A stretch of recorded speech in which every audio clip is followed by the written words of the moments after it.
This is Paul Schneiderman today on the 149th edition of the Sports Untold podcast. And my special guest for, I don't know, the fifth time or so is University of Washington football legend Greg Lewis. Greg's also one of the panelists on the Seattle's 93.3 Husky Honks Husky show. A lot of fun with Mario Bailey and Dave Softy Mahler. And Greg was a former NFL player. I'm not going to go through your long resume again, Greg. I've done that No, a yeah, no need. I introduced you at a Seattle Tennis Club speakers panel once. I went through your long biography, but my podcast is also on Spotify, YouTube, Amazon, Google, iTunes, Podbean. You go to Sports Untold podcast.net. I encourage my listeners to click the like button during my show. You can just go to my website, sportsuntoldpodcast.net or plslawoffices.com. You can watch and listen to a bunch of the shows.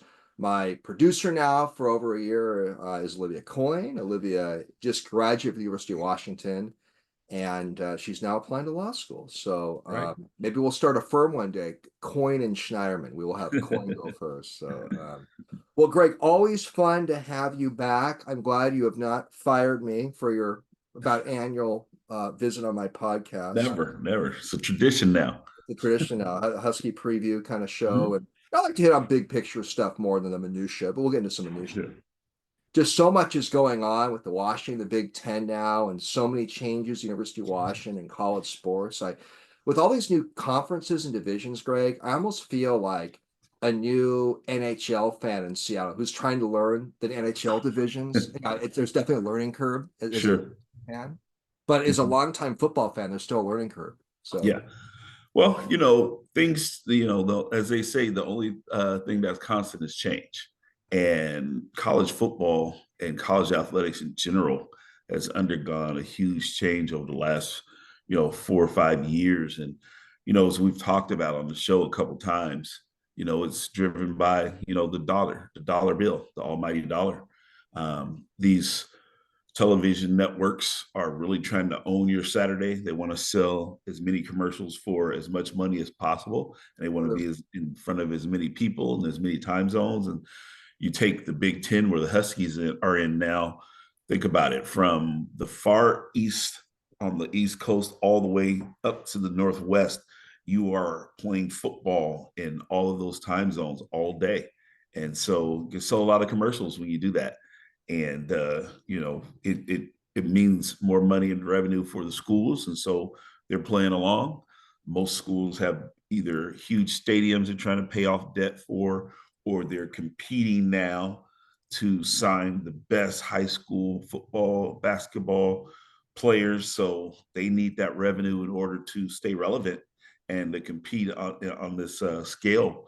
And so, University of Washington, just like everybody else, has had to make some moves, has had to hire new coaches, have had to upgrade and update facilities that, frankly, aren't that old. We're in the middle of a stadium rental right now, and it seems like just yesterday we opened the new Husky Stadium. So, that's just part of the game now, and everybody's going to have to adjust and adapt, and there'll continue to be some change for a while.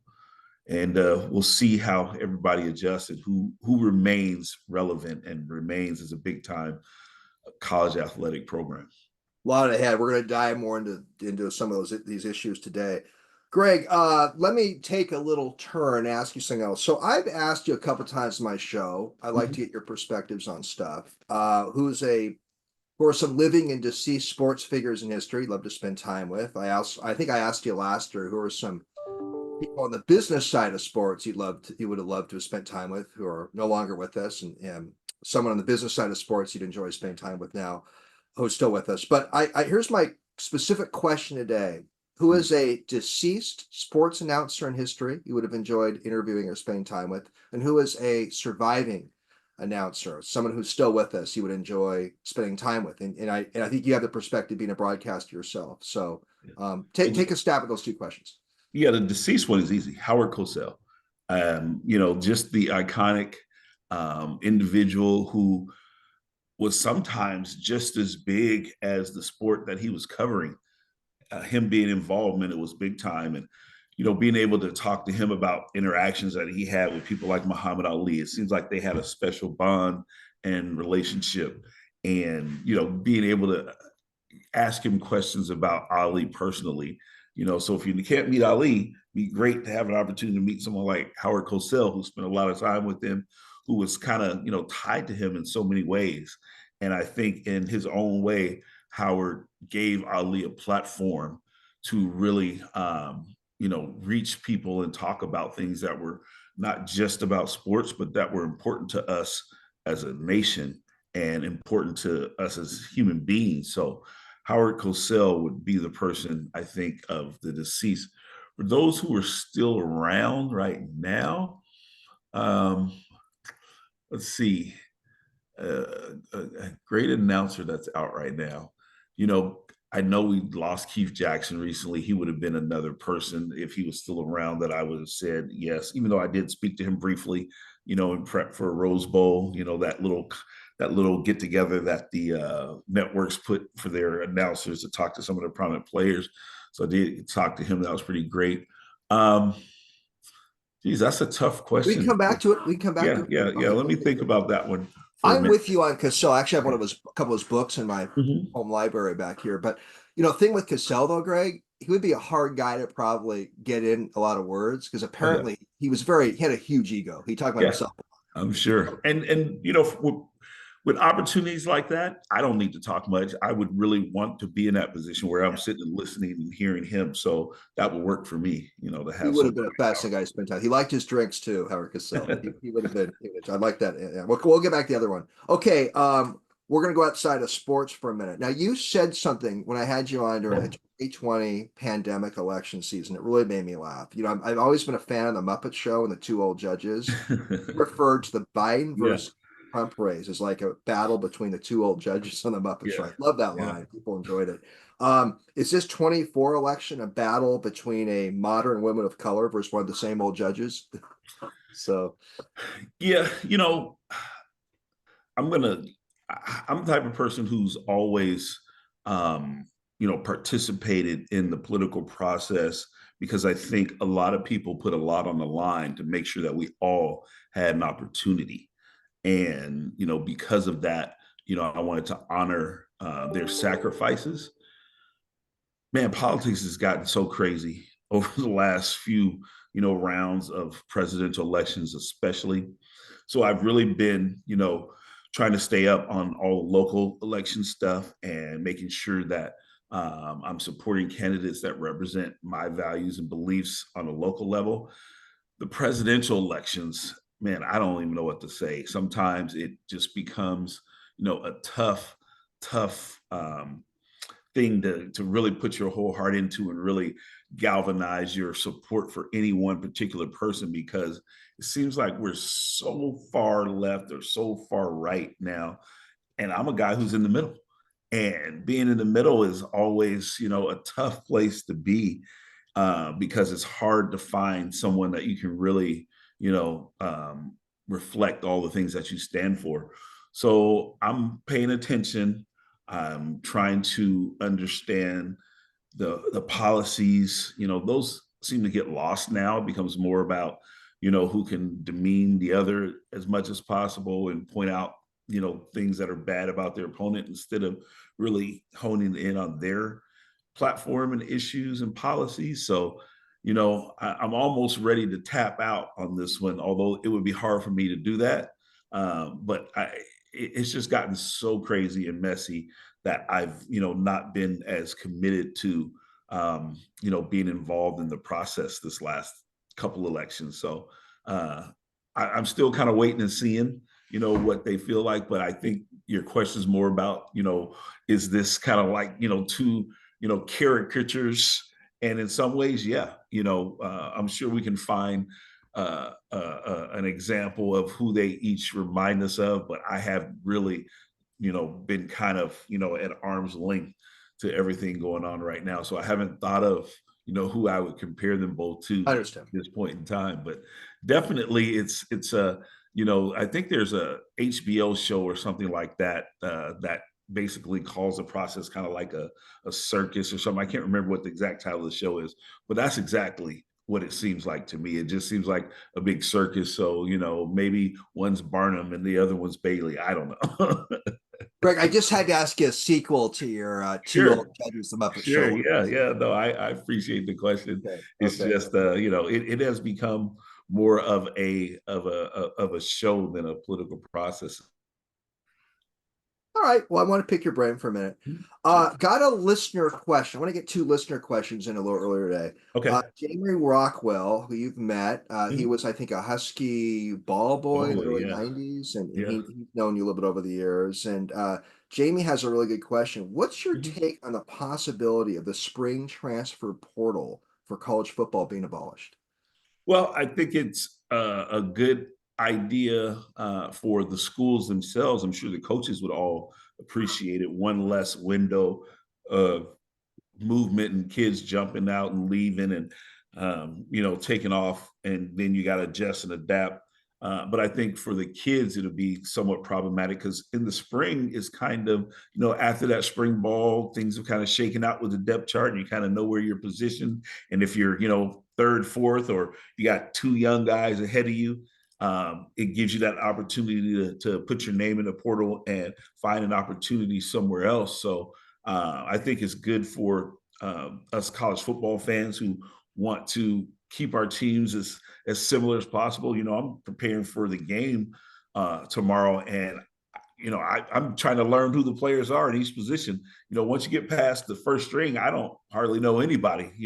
Been out to practice a couple of times and watching. So I think the transfer portal closing one of the windows will be beneficial for the coaches and the fans, but it'll make it a little tougher for the kids who are looking for the best opportunity to be in the depth chart and get on the field. So it's kind of gives one person a bonus and takes something away from the other side.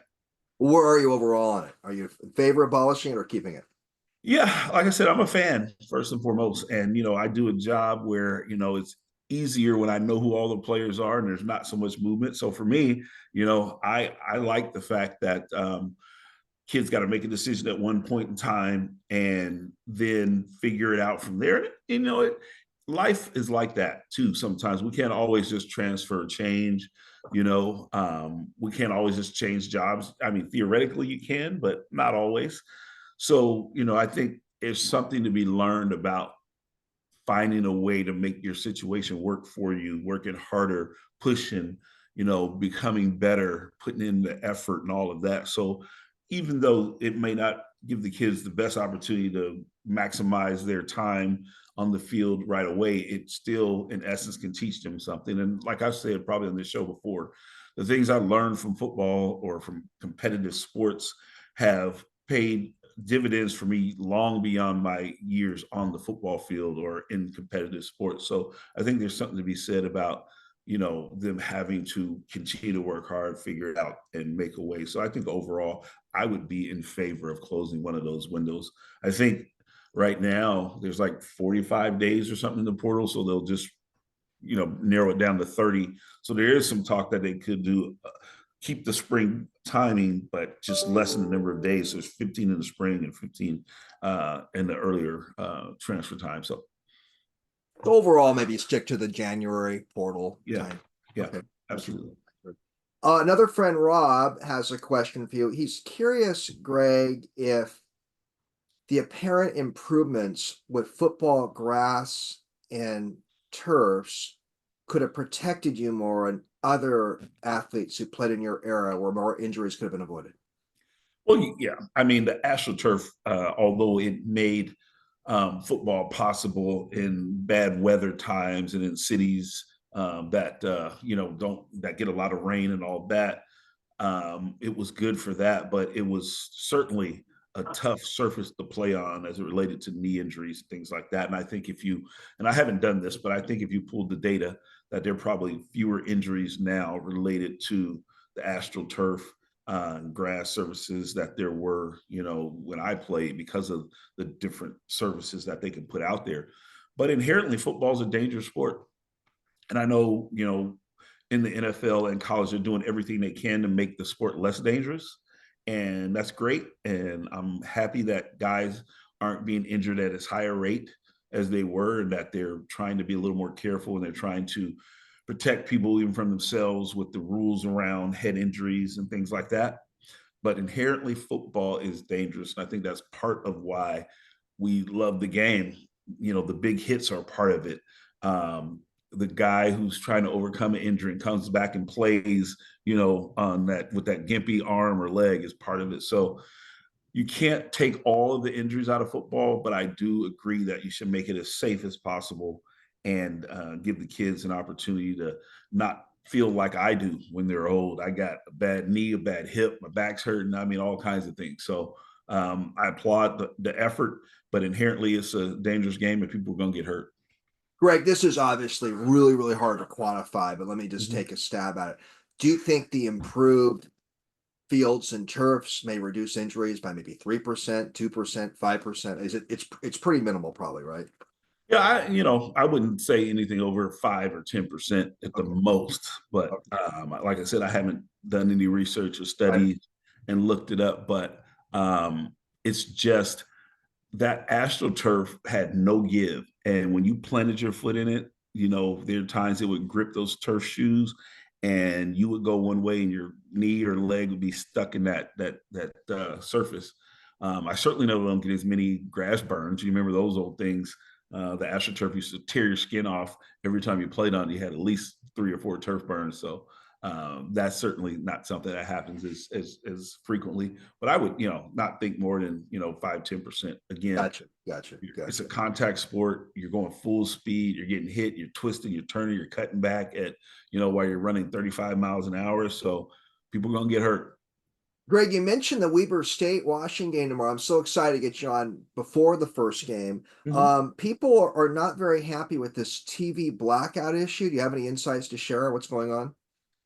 Well, it seems like for teams, at least us in Oregon and some of the, our Pac-10, to watch those games here in this area has been a problem for 2 networks now and 2 conferences. And the days of blacking stuff out to me seems silly. Um, but I think there are enough ways to be able to watch the game anyway. Streaming is become basically the way to go.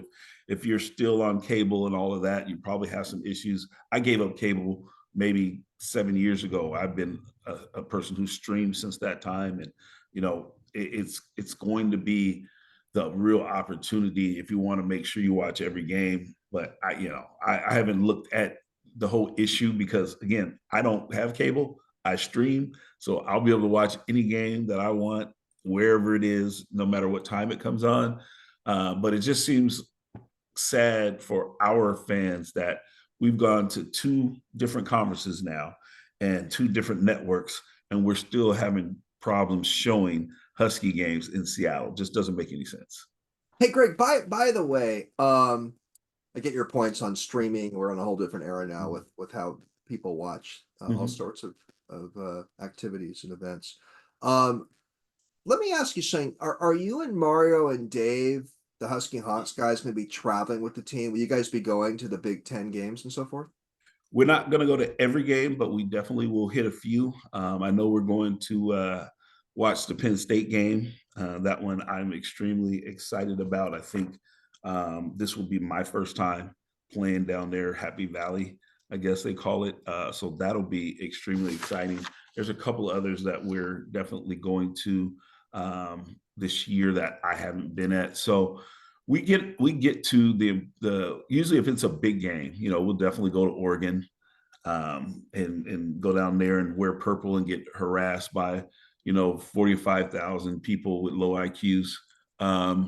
So, well, no, I think they got 54,000. They're stating Now that you sound like one of the old judges yeah, with that yeah, comment. yeah, So, that cute little stadium they got down there yeah. will be harassed all day. But there's a few, and I don't have the schedule in front of me, but there's a few that we won't go to. If we play like a Rutgers or something in New Jersey, we won't be going to that. I'm just going to tell you. Or Northwest. I think Northwestern comes here. But some of those, far out away, games that aren't big games, we probably will skip, but we'll be at most of them. Good. Good, good. Hey, I want you to talk to Mario Bailey. I had him on for about 20 minutes a couple Mhm. years ago, and then his phone went dead. And so I got to get him back. So maybe I will mention. definitely get that connection made. No I had problem. Safdie on several years ago, but I got to get more time with Mario. I'd love to have Okay, Safdie back too, of course. sure. Hey, so I was just reading Mike Varell, a Seattle Times sports columnist, and I was just sort of going through online, reading what different pundits feel about the what Washington's record could be this year. Mhm, Varell predicts the Huskies will go 7-5. mhm. He mentions the line situation on both sides of the line, the departure of Mhm. Penix and some of the major wide receivers are gone. What's your take? Is 7-5 sound pretty viable? Pretty good prediction? That sounds right in line with what you know. And there's a lot of unknown with this team. I think we have three guys who started games last year that are returning players on this team or in the two deep. So if you look at Giles Jackson, who started a couple of games on the offensive side because of injury, and then Tupatala and Buhner at the linebacker spots. Other than that, we haven't seen these other guys hardly at all. Cam Fab played a little bit last year, had some moments. I just think that there's a lot of unknown here. And so 6-6, 7-5 is a safe pick. I think they'll probably be favored in maybe 5 or 6 games, depending on how things, shake out as the season goes along. So I think if you want to talk about what success looks like, 7-5 would be, they won the games probably that they should have, maybe got one that they were slight underdogs in. 8-4 to me would be a extremely successful season for this coaching staff. They have 44 new players on the football team. Right. That's massive. I've only time I've seen something along that lines was last year's Colorado team. And although they may have started off hot, they ended up only winning 4 football games. Now, I do think we have a schedule that shapes up well for us. We start with Weber State, Eastern Michigan, and then a Washington State team that, frankly, has lost a lot themselves. They lost one of the better quarterbacks in the country. They had a lot of transfers as well. They don't have a lot of NIL money to go out and buy players like other teams can. So I think that game should be manageable, although it's a rivalry. So, a lot of the weird things can happen and it's on a neutral field. So it's definitely not going to be a give me. So I think then you come with Northwestern, perhaps, which is on the lower end of the Big 12. I'm sorry, Big 10. So there's 4 games that I think we should be favored, and so maybe one more in there or two, and so 7-5 is the easy answer. But I'm gonna have confidence in the coaches and some of these players who, although we haven't seen them, they haven't started at Washington. Some of them have started other places. That to me, 8-4 would be a good season, be a good barometer for the direction this team is headed in and the coach's ability to coach. But if they go 7-5, I think we could be satisfied and say, okay, they're building, they're recruiting, they're bringing their guys in. The future could be bright. Greg, I hate to be cynical, but maybe it's the lawyer side in me. If Huskies go 3-9 or 4-8, is Jeb Fish's job in jeopardy? I don't think so. Again, there's precedent. You saw what happened when you turned a team over fully, like Colorado did last year, and they ended up only winning 4 games. I mean, if you look at our offensive line, the starters right now, you got a redshirt freshman that transferred in. You have a sophomore that transferred in. You have a senior that has only started 1 game, and then you got a guy who transferred in from a FCS team. So there's still some work to be done. And then you look up front on the defensive line. This is where football games are won. On the defensive line, a guy like Bandies, who has never been a starter, he's been a rotation guy.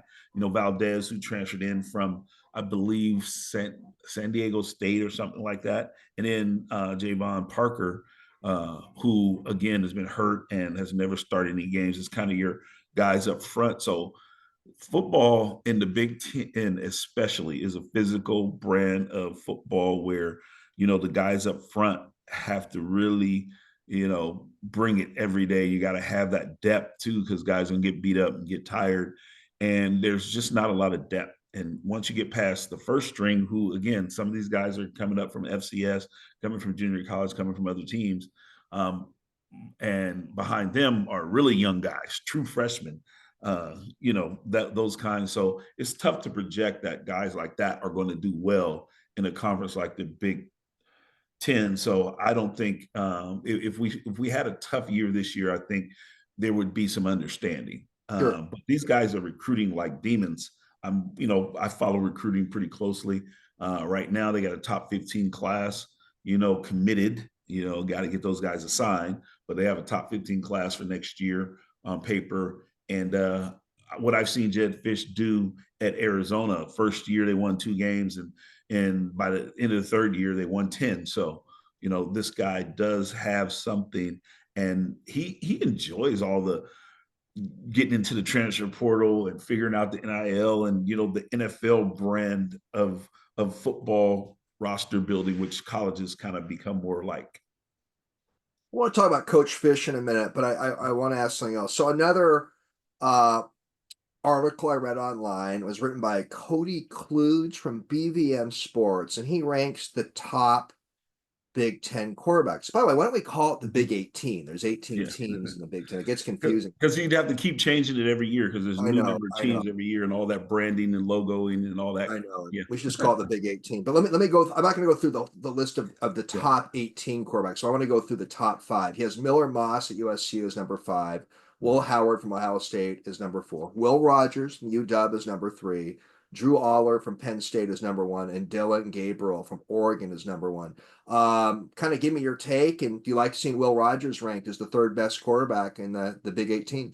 Yeah, I mean, quarterback is such an integral part of the success of a college football team. You saw what Michael Penix meant to the Huskies over the last couple of years. So, um, Will Rogers has had a lot of success. He's played a lot of football. He's experienced. He's thrown a lot of passes. He's seen defenses for 3-4 years. He's seen every coverage you can imagine. And he's thrown passes against cover 2, cover 3, single high safety, zone coverage, um, gotten hot reads against the blitz. So he's seen it all. So you're not going to shake him.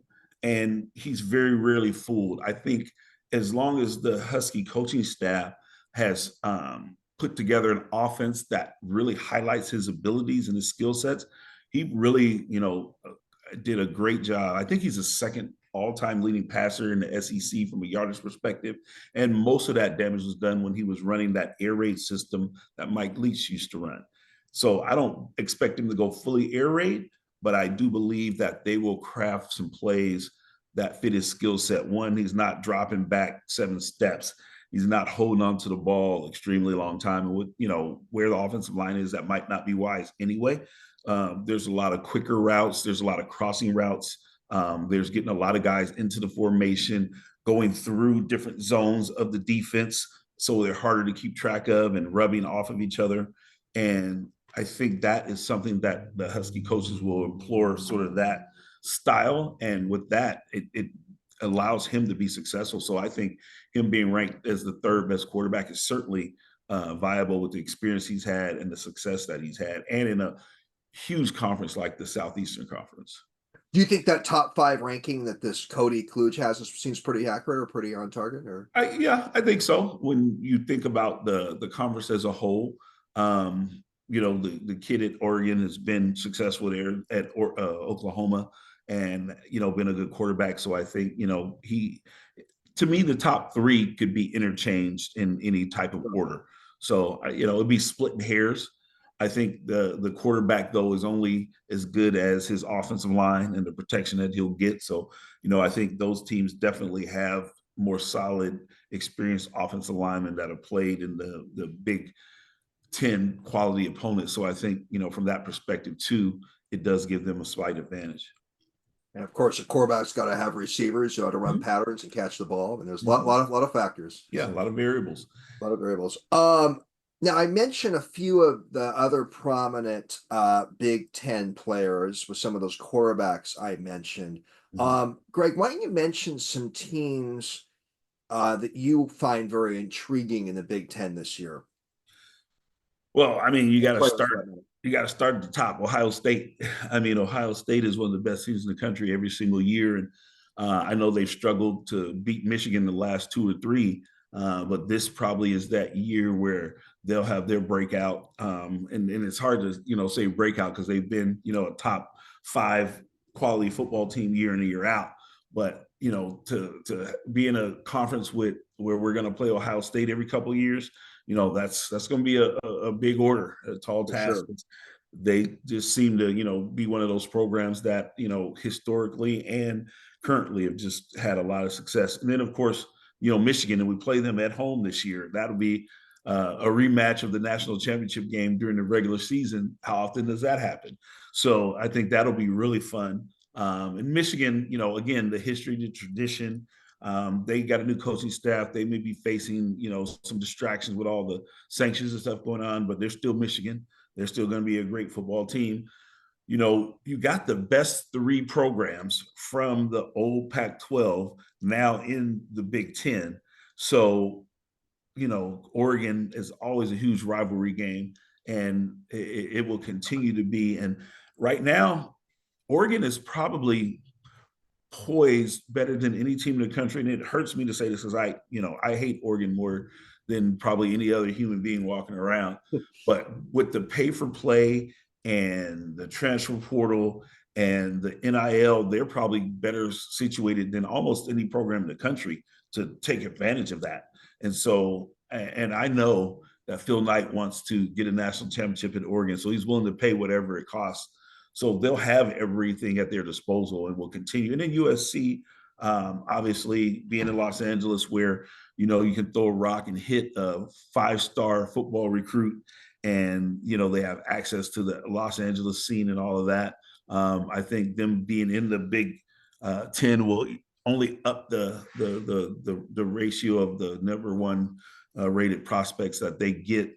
So I think those are the teams that will pan out to being the best this year and into the future. And hopefully Washington will be one of those programs as well. So I think we've built, on our history of success, and we've hired some good coaches. And I think Jed is one of them.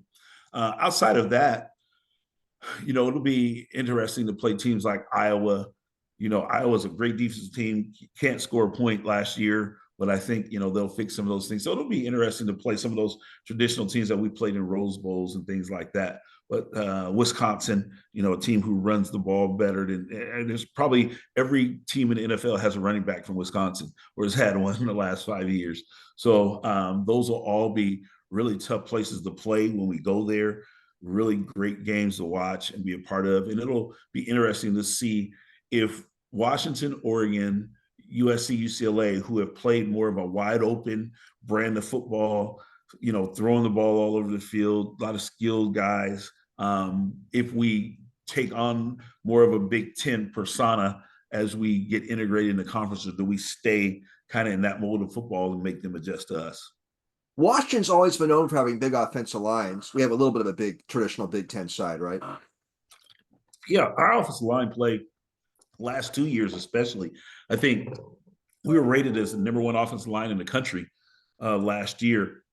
But a lot of that also has to do with, how we protect our quarterback when he's throwing the football. The Big Ten offensive linemen are usually more maulers running downhill. I think when we played Michigan, we saw their offensive line wasn't rated quite as high as ours, but man, they opened up a lot of holes for those running backs, and those guys had a real good game. So again, there are some different styles of football that are preferred by certain programs, but I think this might, give us that opportunity to, sort of build from the offensive and defensive lines out because we're going to have to be stout up front to play in this conference. It's funny with my little. I have two Husky football tickets, and I'm getting a lot of interest in people want to go to the Michigan game. That's going to be a hot. Absolutely, that's going to be a big one. That's going to be an opportunity for Husky fans to express their displeasure in Michigan, especially with all this talk around that they cheated quite a bit last year in order to win that national championship. And no one wants them to give us a national championship because of any rules violations. But I think the Husky fans will have something to say about what they think of Michigan's tactics last year. Is Michigan the Houston Astros of college football? There you go. That's a good comparison and parallel. Yeah. And Houston got a lot of flack, I think, the year after they won that World Series and all the stuff came out. So I'm sure Michigan is going to catch a lot of flack this year, especially in Husky Stadium. Altuve and some of those Astros still get booed a Yeah. lot when you go to other stadiums. I want to pick your brain on some things about Jed Fish, and his hiring is intriguing in many ways. Greg, I want to something that I've been wanting to ask you for a while. You were a star high school player, star college player, played NFL. How would you feel being coached by a guy who never played high school football? Um, I'm not sure for me personally it would really matter that much. I think coaching is different than playing. Matter of fact, there have been some great athletes and great players of different sports who tried to coach and did not have a lot of success True. because their expectations of what the players should be doing and how they should be committed and what work ethic they should have sometimes doesn't match up and line up with theirs. I think for me, a coach is supposed to get you in the best position to win and put their players, with the best plays and have the strategy and all of that kind of stuff. And then just create an environment. I think you don't have to necessarily play football. I think you have to have been around it. Absolutely. And I'm sure, coaches, even though they may not have played, were either managers or trainers or, around the game, because I do think that there's something that you have to do as a coach to be able to create an environment for folks to, build that team camaraderie and all of that. So I think you have to have played some kind of sports, have been around it. But I think I would be okay with someone who hasn't necessarily played the game. But there can't be that many who didn't even play high school football. But I'm sure there's a few, as you say. Well, it's a fascinating story about Fish. He just Mhm. always liked football. I guess he was a tennis player. He was a student at Yeah, the University of Florida. He kept asking Steve Spurrier for an internship or a right. job, and the word is Spurrier was a little skeptical, and he finally relented and gave Jed Fish some kind of Yeah, position. And look what yeah. I happened. haven't I haven't read that much up on him yet. I guess I'm gonna have to go back and do my research. You just brought up something interesting. But I have met him a few times, and I can tell you he's not only done a great job in creating culture in his program, but he's done a great job engaging and involving us former players. We have a monthly Zoom call with him where we can ask any kinds of questions and talk and kind of and he's been great, even though he's trying to rebuild this program and get prepared for the season. He's really encouraged his staff to be engaged. He gets us out and practice anytime we want to be out there, and they've had lots of events for alums and things like that. So he's doing a great job creating that environment that really breeds success. So he's obviously been around competitive sports, around the game enough to know that that's important. You like the high profile coaching staff that he's put together? Yeah, you got guys with last names, like Carroll. I mean, he's Belichick, yeah. yeah, and Belichick. So, what they're trying to do is create an environment that come here to become a pro. That we're going to run our system like the NFL does. We're going to run our program, built on those same things. We got coaches who coached at that level and been successful at that level. So if you come to Washington, this is going to give you a great opportunity to learn how to be a professional football player.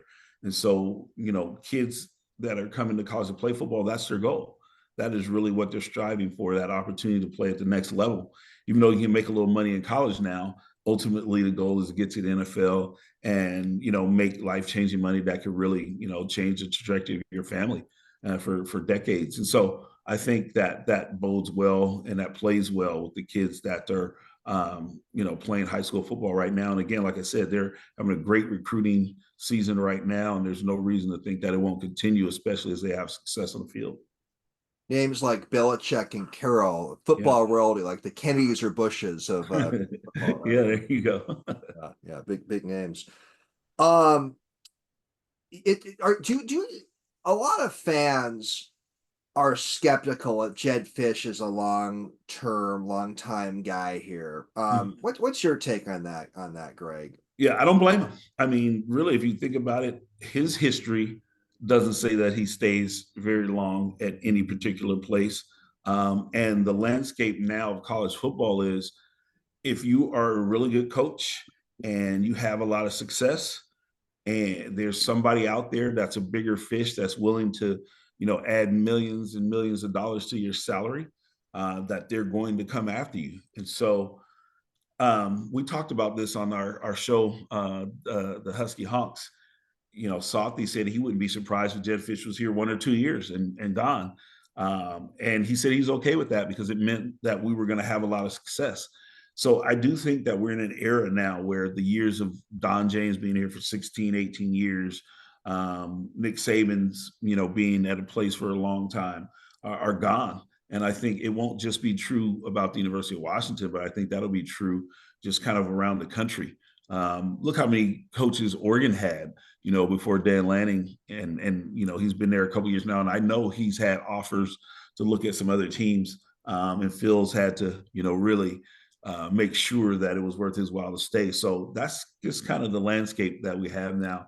You see players moving quite a bit, and that was always predicated with the fact that coaches could move and have been moving, and I think that will continue. If Jed is with us for 3 or 4 years and leaves the program in good shape, would you take that? Yeah, because I think that's probably the realistic view. I couldn't see him being here more than 4 years per se, and if we're successful. So one way or the other, either he'll be really successful and someone will hire him away, or if he has no success, then we might be looking for a new coach. But I don't anticipate that, obviously. But I do think that nowadays guys are either looking for more money or an opportunity to coach in the NFL, and that's just the reality. Let me ask you a question too about our former coach. I always mispronounce his last name. Kalen DeBoer, or is it DeBoer? I always DeBoer, Kalen DeBoer. Yeah. Kalen DeBoer. So Softy and Dick had him on a couple weeks ago on Seattle's 93.3 KJR, where Greg is a commentator. And Softy asked Kalen a question why he didn't issue any statement thanking the UW fans and the UW community. And Kalen's answer was, well, I just have never done that before when I left a job. Was that bad form on his part? Should he have just issued some kind of statement? I enjoyed my years at Washington, or anything to that effect? Well, I would have. But every person's different. I don't know what his, reasoning behind not doing that, not only here but at other places, and it might make sense to him. I just think that, if I had an opportunity and a platform to go somewhere, and they were paying me, what they were paying me, and people showed up to support me and were there all the time, giving their all, the fans and all that, then that to at least say thank you and I appreciate the opportunity is just, common courtesy or cordial or the right thing to do in my eyes. So I didn't listen to the interview because I'm still a little hurt. Again, I understand why he left. Don't get me wrong. I'm not saying he's a terrible person or anything like that. Right. But it still affects me and impacts my team and was a negative. So I don't like it. So I didn't listen to the interview. But I think in my mind, the right thing would have been to issue some kind of a thank you. And I love my time there, and I appreciate all the support that you guys gave, and I appreciate the University of Washington for giving me that opportunity, which led me to this one. To be fair, the coach DeBoer did state those type of words in his interview with Softy and Dick, but he didn't earlier issue any kind of public statement. Right. Right. So were you surprised he left after 2 years? Not when I heard the announcement that Nick Saban was retiring. When I heard that announcement, I said they're coming to get Kalen DeBoer. There was no doubt in my mind that that would be one of their prime targets. I've heard rumors that they talked to Dan Lanning, that they went after Sarkisian, that those are some of the guys. But I think when I heard of him stepping down, I knew that the one person that still hadn't signed their extension to the new contract, that had taken a team that just before he came won 4 games, Jimmy Lakes last year, then went 10-2, and then went to the national championship game, that he had to be one of the hottest candidates. And I felt like they would make that move, and I didn't believe that there was any way in the world that he would stay if Alabama came knocking. So really, after I heard the announcement, because I keep in touch with a group of guys that I played with, Charles Mincy and Donald Jones. As soon as Nick Saban made the announcement, I texted those guys. I said, they're coming to get Kalen DeBoer. And Right. I think Don was kind of like, you think so? And I was like, absolutely. So I was 100% not surprised once Nick Saban decided to retire. I was always intrigued, Greg. It's not going to happen. How Coach DeBoer would have done without Michael Penix and some of those star players around him. That was always something that fascinates me. We'll never know, but anyhow, I wanted to pick your brain on that for a minute. Yeah, great players, are football requires talent. Yeah, And, but great coaches have an eye for talent. I mean, think about this. Had any other coach came in to this program when DeBoer did, would they have gone after Michael Penix? Would any other coach have known about this kid, believed in him as much as DeBoer, who had, coached him when he was on the staff in Indiana? So I think great coaching is also knowing what players fit your system and who can execute the things that you're trying to do. And yeah, we had some of those wide receivers already who were, once in a lifetime. You got a first, second, and third round draft pick. So I think some of that. But the guy who really pushed the needle was Michael Penix. And they were able to identify him and get him to come to Washington. Kid grew up in Florida and went to Indiana. I'm sure it had to be a stretch. Now coming even further west and north to be at the University of Washington probably only happens because of Kalen DeBoer. So I think those things kind of go hand in hand. Great coaches know who the players are that fit their system, that can execute what they want to do. But if you're a great coach and you got great schemes, but you don't have any, you got the X's and O's, but you don't have the Jimmys and Joes, as they say, yeah, it'll be different. So I certainly believe that it was the combination of Penix and DeBoer coming at that time when Washington had wide receivers and offensive linemen and tight ends that had come under the previous staff, but were there ready to jump into a system that could really exploit their talents, which is what Kalen DeBoer and Ryan Grubb's offense absolutely did. It gave them an opportunity to exploit the talents that they had. Okay, Greg, I want to help you size up Michael Penix's NFL career that's about Mhm. to start. Yeah. And I'm going to ask this question in 10 or 12 years from now too. Okay. Will Penix be at a Geno Smith kind of level? Do you see him at, I don't know, a Fran Tarkenton level? Size him up. What do you see? I'm just throwing out a couple football quarterbacks. How good you see him being, I guess, is my Yeah. question. I think that Michael Penix will be maybe not, an all-time great, when you think of the all-time greats, but when you think of guys like Kurt Warner, you think of guys, like that who have an impact, who, throw for a lot of yards, who have some success, can win games for a team because of their ability. I think Michael Penix will be that quarterback. I never throw anyone all the way to the all-time greats because so many things have to happen for that to Right. be true. You got to be on the right team, you got to have the right coach, got to have the right team around you. But I think Michael Penix's arm, I'm telling you, is unreal. The kid throws darts down the field, from that left hand release. Better than a lot of people I've seen. Now I've seen quarterback greatness. I played with John He's Elway. fun to watch, Penix. Yeah, he's absolutely fun to watch. I played with John Elway, who's quarterback royalty, so I wouldn't put anybody on that level and that pressure.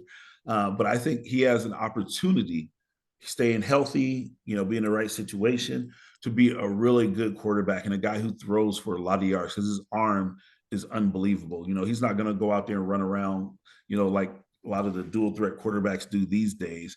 But I think he's, in that category of guys who can really sling the football. Think about the Rams and the Detroit, when they made the trade of the two quarterbacks. I think both of those guys are kind of, those guys who can really sling the football. So I would put Michael a little bit above that category. Yeah, that's a good assessment. I mean, you're Mhm. pretty promising assessment. Greg, let Yeah. me give a couple more questions and then we'll wrap this up. Got to get Libby Mhm. out of here by 11 too.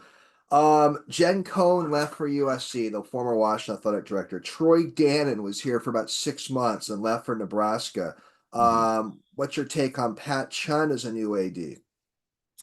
Well, so far, he's been a stabilizing, kind of force. I think he's a professional athletic director. He's been in the Pac-12 conference. He's been, at other positions in other major conferences. So he's certainly a someone who can bring some stability. I think athletic directors are made or broken by their ability to hire football coaches and or basketball coaches, men's basketball coaches, depending on what school they're at. So he hadn't had to do any of those just yet. So I think that's really where when we do lose a Jed Fish or Dan Sprinkle, what is his ability to bring in that? And I think technically he was here when we hired Sprinkle, but I think that deal was already in the works before he came on. Troy Dannon had already got that boat going. So really, I think that's when we'll know when we lose one of our major coaches, his ability to go out and command, that and have that network to reach those great coaches to bring into a program. But I think, again, he's a professional. He knows what he's doing. He'll raise some money. That's the thing right now. How do we, with a lesser share of Big Ten revenue, continue to do these renovations? They're building a basketball facility right now, and they're doing upgrades on the football stadium. All we've heard lately is, the University of Washington still has stadium debt that need to pay off. So, how does he accomplish all these things while that's going on will be his job right now. But I think from what I've seen, and I've only kind of met him, briefly so far. Haven't had a chance to sit down and talk with him yet. But we'll see when it comes time to hire a coach if he's got that kind of panache. Seems like a competent guy, Pat Chun, in Yeah, college yeah. athletics. By the way, you like the Danny Sprinkle hire? You did basketball. I know you're a basketball fan too. I do. I think Dan Sprinkle, again, is a young coach who has embraced the whole system of transfer portal, bringing kids in, fitting into a system, bringing some excitement in. He's won at places that aren't traditional basketball powers. He's had a lot of success and coming up. I think he's one of those, coaches that's on the rise that, 10, 15 years from now, people are going to look at him as one of the, top coaches in the profession. Whether or not he'll still be here, we'll see. But I do like him. I like what he's doing. I like the energy he's bringing. Basketball, unlike football, is a sport where you can, hit a home run, with a hire and in 1 year, change the outlook. So I think that we're in for an exciting season, and I'm looking forward to watching Dan Sprinkle build the program here. Let's you and I go to Husky basketball game again together Yeah, sometime. absolutely. Yeah. Um, what do you feel about this? How Washington and a few other schools like Oregon as well are going to get $30 million less in Big Ten payouts through about 2030 or so? Does that concern you with recruiting and all that stuff? Well, yeah, I mean, anytime you don't have the same amount of cookies in the cookie jar to entice the kids to come, and again, it comes down to building facilities and playing that arms race game. You're at a disadvantage. So it's kind of like, if you're going into a gunfight and the guy you're in the gunfight with has 6 bullets and you got 4, you can still kill him, but he's got a better chance to kill you than you him because he's got more bullets in the chamber. So I think we can continue to be successful, and when the television contract time comes to renegotiate, things will get a little more even. But it's always been a little different anyway. If you think about the revenue that some teams in the Southeastern Conference have had, as opposed to teams in other conferences even before now, with the religious following that football has down south, there's probably been an uneven playing field, to a large degree for years. And I know in our conference, Oregon has had, a leg up on everybody else for quite some time as well. So, it's kind of the cards that we're dealt. But you can win some poker games sometimes just with a bluff. There you go. There, a little bit of a hurdle there. We'll have to see what happens with that $30 million Mhm. less in payments Washington's getting than Yeah. some other schools. This may be my last subject matter. We got to wrap this up in a minute, but you like the new top 12 playoff system in major college football? I do, from the standpoint that all those teams who are right around the fringe of getting in now no longer have an argument. I don't want to hear anybody saying no, we shouldn't be 13, we should be 12. All right, that's just pushing it too far. I think last year's Florida State's being left out, and I'll admit that I have bias because outside of the Huskies, Florida State is the other college football team that I root for. I was disappointed that they didn't get in as well. So those kind of arguments will be moot, with the 12 teams, and I think that's the right amount. I don't think you need to go to 24 and 60, whatever, like they do in basketball, because there clearly is a delineation between the top teams and the other teams in college football. That there's a gap there, a little bit. And I think 12 is enough, because you don't want to keep extending the amount of games that you play in football in the playoffs. If you're going to add more teams then in another round, I would say get rid of a regular season game then, because it just puts too much wear and tear on your body. So I'm good with the 12. I think that's certainly enough teams, and I think anyone who has a legitimate argument will get in, and those who are complaining that they weren't number 12 or 11, too bad, so sad. I thought Florida State got robbed last year, being undefeated, Yeah. not getting the Final Yeah. Four. But Greg, we're still going to have schools that are going to argue they should have been the top 12. We're still going to have controversies. Yeah, like but who 13. cares if you're number 13 and you didn't get number 12? Who cares? Right. I understand. Still gonna be debates. Yeah. Great. Anything else to add? We're going to wrap up in a minute.